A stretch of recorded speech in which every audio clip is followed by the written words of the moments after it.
નમસ્કાર દર્શક મિત્રો, હું યોગેશ પટેલ લાઈવ ભરૂચ ન્યૂઝ ચેનલમાં આપનું સ્વાગત કરું છું.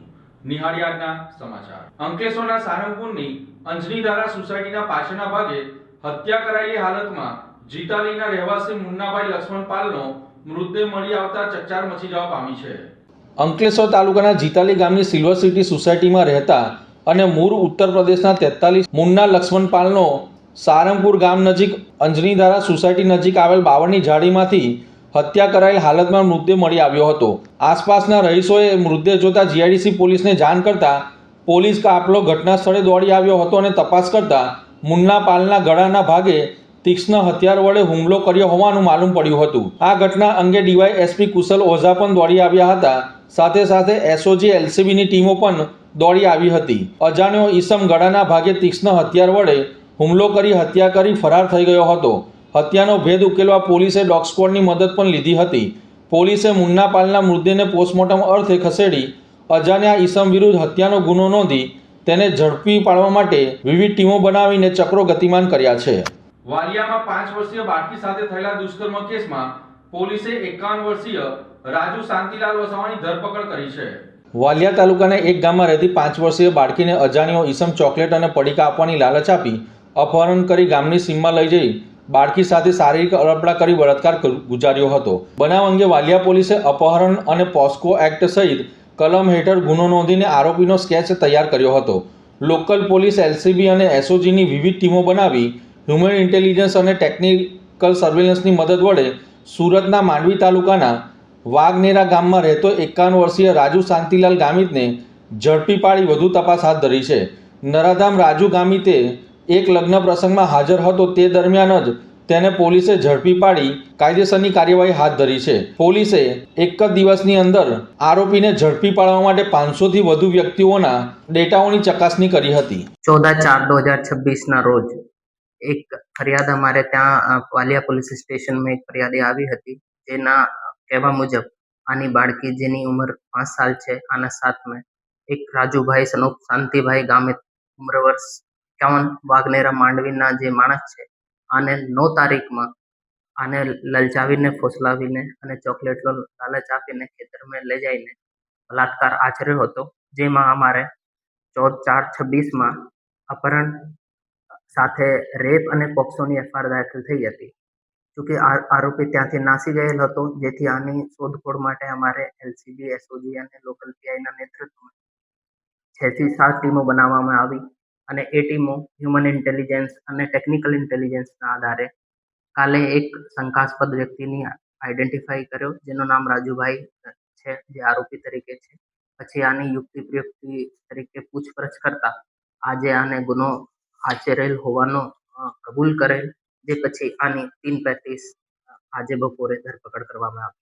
અંકલેશ્વર નગરપાલિકાના વોર્ડ નંબર 1 માંથી અપક્ષ ઉમેદવાર પ્રવીણ મોદી ઉર્ફે માસ્ટર વિરુદ્ધ એ ડિવિઝન પોલીસ મથકે છેડતી અંગેની એક શિક્ષિકાએ ફરિયાદ નોંધાવતા રાજકીય માહોલ ગરમાયો છે.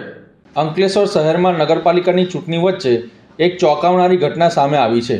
અપક્ષ ઉમેદવાર પ્રવીણ મોદી ઉર્ફે માસ્ટર સામે છેડતી અને જાતીય સતામણીની ગંભીર ફરિયાદ નોંધાઈ છે. એ ડિવિઝન પોલીસમાં નોંધાયેલી ફરિયાદ અનુસાર શિક્ષિકાએ આક્ષેપ કર્યો છે કે વર્ષ 2017 થી વર્ષ 2022 દરમિયાન પ્રવીણ મોદીએ તેના પર અયોગ્ય માંગણીઓ કરી હતી. શિક્ષિકા દ્વારા ના પાડતા તેને હેરાન કરવા માટે શિક્ષણ વિભાગમાં ખોટી અરજી કરાઈ હોવાનો પણ આરોપ મુકાયો છે. આ સમગ્ર મામલે પ્રવીણ મોદી સિવાય ભદ્રેશ પટેલ સહિત કુલ 8 લોકો સામે ગુનો નોંધાયો છે. અંકલેશ્વર એ ડિવિઝન પોલીસે ગુનો નોંધી આગળની તપાસ શરૂ કરી છે. મહત્વની વાત એ છે કે પ્રવીણ મોદી હાલ નગરપાલિકા ચૂંટણીમાં વોર્ડ નંબર 1 માંથી અપક્ષ ઉમેદવાર તરીકે મેદાનમાં છે અને પોતાની પેનલ સાથે ઉમેદવારી નોંધાવી છે. આ મામલે પોલીસે તપાસ ચાલુ હોવાથી વધુ વિગતો તપાસ પૂર્ણ થયા બાદ જ સ્પષ્ટ થશે તેમ જણાવ્યું હતું.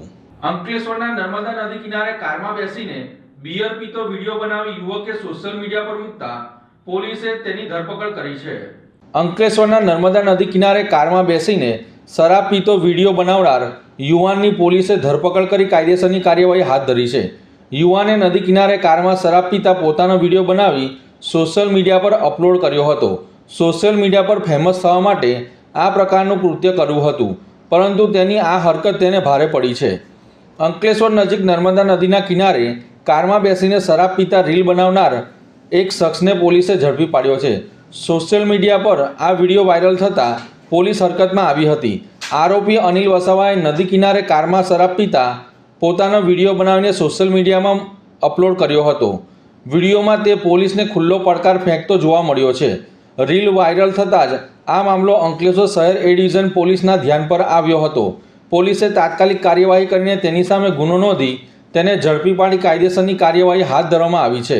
પ્રાથમિક તપાસમાં સામે આવ્યું છે કે આરોપીએ માત્ર સોશિયલ મીડિયા પર ફેમસ થવા માટે આ પ્રકારનું કૃત્ય કર્યું હતું, પરંતુ તેની આ હરકત તેને ભારે પડી છે. સવાલ અહીંયા દારૂ પીને રીલ બનાવવાનો નથી, પરંતુ પોલીસ ઉપર પણ સીધો સવાલ ઊભો થાય છે. જો દારૂ નથી મળતો તો આ યુવાન પાસે દારૂ કેવી રીતે પહોંચ્યો તે પણ એક સવાલ ઊભો થાય છે. જે જગ્યાએથી દારૂ લાવ્યો છે તે બુટલેગરને પણ પોલીસે ધરપકડ કરવી જોઈએ તેવી લોક માંગ કરવા પામી છે.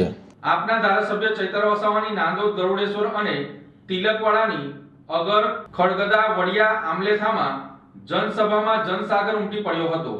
નર્મદા જિલ્લામાં આમ આદમી પાર્ટીના ધારાસભ્ય ચૈતર વસાવાની આગેવાનીમાં અગર જિલ્લા પંચાયત સીટના સુરજીપુરા ગામ ખાતે, ખડગદા જિલ્લા પંચાયત ધામદરા ગામ ખાતે, વડિયા જિલ્લા પંચાયતના રાયપરા ગામ ખાતે તેમજ આમલેથા જિલ્લા પંચાયતના તરોપા ગામ ખાતે જનસભાનું આયોજન કરવામાં આવ્યું હતું.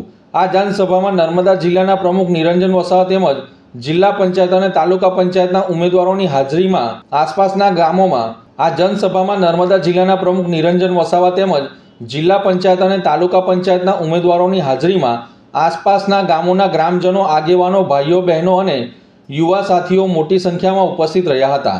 જનસભા દરમિયાન ચૈતર વસાવા અને તેમની ટીમનું ભવ્ય સ્વાગત કરવામાં આવ્યું હતું અને આવનારી સ્થાનિક સ્વરાજની ચૂંટણીમાં આમ આદમી પાર્ટીના તાલુકા અને જિલ્લા પંચાયતના ઉમેદવારોને જંગી બહુમતીથી જીતાડવાની ખાતરી આપવામાં આવી હતી. તમામ સમાજના લોકો પરિવર્તનની ઈચ્છા સ્પષ્ટ જોવા મળી હતી. આ જનસભાને સંબોધન કરતા આમ આદમી પાર્ટીના ધારાસભ્ય ચૈતર વસાવાએ જણાવ્યું હતું કે ગુજરાત જિલ્લા અને તાલુકાની ચૂંટણી આવી ગઈ છે અને તેના પ્રચાર માટે અમે ગામે ગામ ફરી રહ્યા છે. આ પ્રસંગે મારી સાથે નર્મદાના ઉમેદવાર, શહેર જિલ્લા બેઠક તેમજ ગરુડેશ્વર તાલુકાના ઉમેદવાર અને આગેવાનો ઉપસ્થિત છે. ગામ અને આસપાસના વિસ્તારોના વડીલો, યુવકો, માતા બહેનો મોટી સંખ્યામાં ઉપસ્થિત રહ્યા છે. એ જોઈને સ્પષ્ટપણે દેખાઈ રહ્યું છે કે પરિવર્તન આવી રહ્યું છે. છેલ્લા 30 વર્ષથી આપણે ભાજપની સરકારને સત્તામાં લાવી છે અને તાલુકા, જિલ્લા, રાજ્ય અને દેશમાં લાંબા સમયથી ભાજપનું શાસન ચાલી રહ્યું છે, જેની સ્થિતિથી સૌ કોઈ વાકેફ છે. 2022ની વિધાનસભાની ચૂંટણી દરમિયાન લોકોમાં એવી માન્યતા હતી કે ગુજરાત ભાજપનું ગઢ છે અને આમ આદમી પાર્ટી આગળ નહીં વધી શકે, પરંતુ આજે પરિસ્થિતિ બદલાઈ રહી છે. આજે ગુજરાતમાં આશરે 6000 જેટલા ઉમેદવારો આમ આદમી પાર્ટી તરફથી ઊભા રાખવામાં આવ્યા છે અને ભાજપ સામે સાચી ટક્કર હવે આમ આદમી પાર્ટી આપી રહી છે.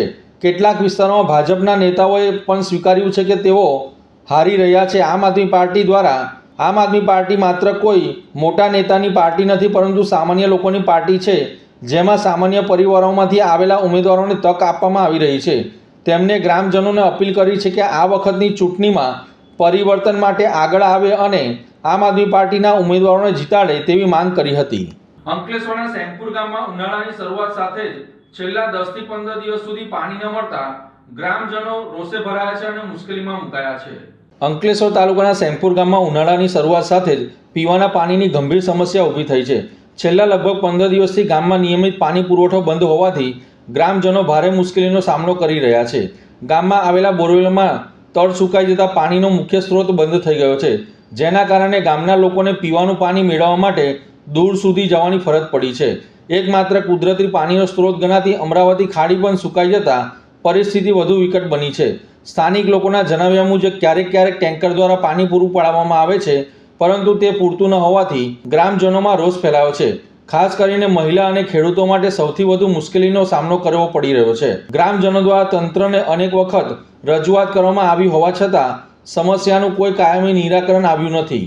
ગ્રામજનોએ તાત્કાલિક અસરથી નિયમિત પાણી પુરવઠો શરૂ કરવામાં આવે તેમજ લાંબા ગાળાના ઉકેલ માટે યોગ્ય વ્યવસ્થા કરવામાં આવે તેવી માંગ કરવામાં આવી છે. મારું નામ અસલમ ખાન સઈદ ખાન પઠાણ છે. હું સેમપુર ગામનો રહેવાસી છું. અમારા ગામમાં છેલ્લા 15 દિવસથી પાણીની તકલીફ છે. નવા ધોવાનું પાણી છે આવતું નથી ને દર મહિને એવું પાણીની પ્રોબ્લેમ આવે છે. ખાડીમાં પાણી નથી, ખેડૂતો બી પાણીની તકલીફ કરે છે અને ગામવાળા બી પાણીની તકલીફ કરે છે. ને ચોમાસામાં અમને એટલી તકલીફ પડે છે કે ગામનું આખું પાણી અમારા ગામમાં છેલ્લે ખૂણે આવે છે. નહીં બ્લોકની સુવિધા ને કંઈ સુવિધા નથી અમારા ગામમાં. મારું નામ રજની ડોડિયા છે અને હું સેંગપુર ગામની અને મેન અમારી સમસ્યા ગામની છે પાણીની. મુખ્ય પાણી જ છે જે સવારને સાંજ સુધી પાણીની જરૂર પડે અને અમારા ગામમાં પાણી આજે વર્ષોથી સમસ્યા ચાલે છે અને આજે 6 દિવસથી પાણી નથી આવ્યું અને અત્યારે નદીમાં પણ પાણી નથી. એક જે મૂળ સ્ત્રોત છે ગામના જે નળ દ્વારા આવે છે અને એ પણ બંધ છે 6 દિવસથી અને લેડીઝોને પાણીની ખૂબ સમસ્યા છે. રજૂઆત ઘણી વખત કરી છે પણ એનો કોઈ ઉકેલ હજુ આવ્યો નથી. હું મીના ડોડિયા સેંગપુરની છું. આજે 15 દિવસથી એક ટીપું પાણી આવતું નથી ગામમાં ને પાણી વગર કામવાળી પણ કામ કરવાનું ના પાડે છે. નાહવા ધોવાની પણ તકલીફ છે. અમે ઘણીવાર એમ એ કર્યું છે રજૂઆત કરી છે પણ આજ સુધીને કંઈ નિકાલ આવ્યો નથી. પાણી જેના નળે આવે છે તેને આવે છે જે નથી આવતું તેને બિલકુલ નથી આવતું. જેના ટાંકા થોડું ઘણું પડે કોઈના ટાંકામાં નથી પડતું. અત્યારે અમારા ઘરમાં એક ટીપું પાણી છે નહીં. આજે 15 દિવસથી અમે પાણી વગરને અમે વેચાતું પાણી ટેન્કર લાવીને વાપરતા છે ને ટેન્કર પણ આપે તો આપે પંચાયતના, ના આપે તો ના પણ આપે. એટલે પાણીની બહુ જ તકલીફ છે. તો થાય તો કંઈ કરો પાણી માટે. અંકલેશ્વર પોલીસે રાજપીપળા રોડ પર આવેલ રેલવે લાઇન ઝૂંપડપટ્ટીમાંથી જુગાર રમતા 6 જુગારીઓને ઝડપી પાડ્યા છે. અંકલેશ્વર રાજપીપળા રોડ પર નાયરા પેટ્રોલ પંપની પાછળ રેલવે લાઇન ઝૂંપડપટ્ટીમાં યુપીએલ કંપનીની દિવાલ પાસે ખુલ્લી જગ્યામાં કેટલાક ઈસમો જુગાર રમી રહ્યા હતા. જેની બાતમીના આધારે અંકલેશ્વર બી ડિવિઝન પોલીસે રેડ કરતા જુગાર રમતા કાર્તિક શંકર પટેલ, ભાસ્કર રવિ નાયર અને રાજુ કાયાભાઈ દેવી પૂજક, જીતેશ વસાવા તેમજ સાવંત સનાભાઈ જોગીને ઝડપી પાડ્યા હતા અને સ્થળ પરથી રોકડા રૂપિયા મળી કુલ 13,000થી વધુનો મુદ્દામાલ કબજે કરી પોલીસે ગુનો નોંધી કાયદેસરની કાર્યવાહી હાથ ધરી છે. આમોદની સમા ચોકડી નજીક ટ્રિપલ અકસ્માતની ઘટનામાં એક મહિલાનું મોત નીપજ્યું હતું જ્યારે 3 ઈજાગ્રસ્તો થતા હોસ્પિટલ ખાતે સારવાર અર્થે ખસેડવામાં આવ્યા હતા. આમોદની સમા ચોકડી પાસે આજે ભયંકર ટ્રિપલ અકસ્માત સર્જાયો છે. કાર, ટ્રેક્ટર અને બાઇક વચ્ચે જોરદાર ટક્કર થતાં એક મહિલાનું મોત નીપજ્યું છે. મૃતક મહિલા વાગરા તાલુકાના રહેવાસી રમીલાબેન ગણપતભાઈ પરમાર હોવાનું સામે આવ્યું છે. અકસ્માત એટલો ગંભીર હતો કે બાઇક પર સવાર 3 લોકો ગંભીર રીતે ઈજાગ્રસ્ત થયા છે. તમામ ઈજાગ્રસ્તોને તાત્કાલિક 108 એમ્બ્યુલન્સ દ્વારા આમોદ રેફરલ હોસ્પિટલ ખાતે ખસેડવામાં આવ્યા હતા. ઈજાગ્રસ્તોમાં 7 વર્ષની બાળકી ધ્રુવી સહિત હિતેન્દ્ર, રાકેશભાઈ અને જયંતિભાઈનો સમાવેશ થાય છે, જેમની હાલત ગંભીર હોવાનું જાણવા મળી રહ્યું છે. હાલ તમામને આમોદ સામૂહિક આરોગ્ય કેન્દ્ર ખાતે સારવાર આપવામાં આવી રહી છે. તો આ હતા આજના સમાચાર. નવી ઘટનાઓ સાથે ફરી મળીશું. ત્યાં સુધી જોતા રહો લાઈવ ભરૂચ ન્યૂઝ ચેનલ. નમસ્કાર.